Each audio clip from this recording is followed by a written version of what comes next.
Recently, Tim Dillon, the comedian, was on CNN. Why? Yeah, it's weird. They basically had an hour-long conversation. It was this younger-ish girl, probably about our age. Weirdest collab of 2025. So today we're going to do a comment reaction and see what we can learn from the comments of Tim Dillon on CNN. Let's do it. First one. This is the first time I've ever clicked on a CNN video. That's true. Tim Dillon looks like he's teaching his niece how the world works. He does give off big uncle vibes, doesn't he? I love that he shamed you guys into airing the entire recording. Really? They weren't going to release it. He goes on Joe Rogan and says, did they say we can't put the whole hour out? I texted this journalist and she texted me. She goes, I'm pushing for like a long form release. I go, yeah, man. Just put out the interview. And they did it like a week after Rogan. What was their hold off? I think that's just what CNN does. They just don't do the long version. It's just like a legacy media thing. That feels weird. I love how everyone clicked on this for Tim and no one clicked on it for CNN. Yeah, probably true. That video probably did like super well on YouTube for them. That's the thing. It's more views than they've gotten in a long time. Why is she speaking like they're at a sleepover, hiding under a blanket with a flashlight? She was whispering a lot. What do you think about that?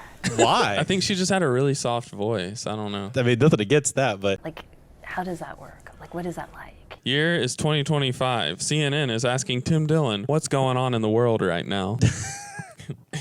just the simplicity of that is very funny. You can tell around the CNN office, the staff talks about Joe Rogan like he's Voldemort. For sure. You know, they're like, this is the man that is threatening our entire way of being. All right, I got one more, and then I'll get into a couple points. Very kind of Tim Dillon to share his platform with CNN. I'm amazed that they dropped the full unedited hour. That's actually kind of dope. If they start doing raw stuff, people Like are going to that? watch it. Yeah. Dude. And on top of that, comedians have been just like blowing up the podcast world. One of them in that circle is Andrew Schultz on his show React to Tim Dillon being on CNN. And one of the things that's a really good point is he said, these are my least favorite type of interviews. Yeah.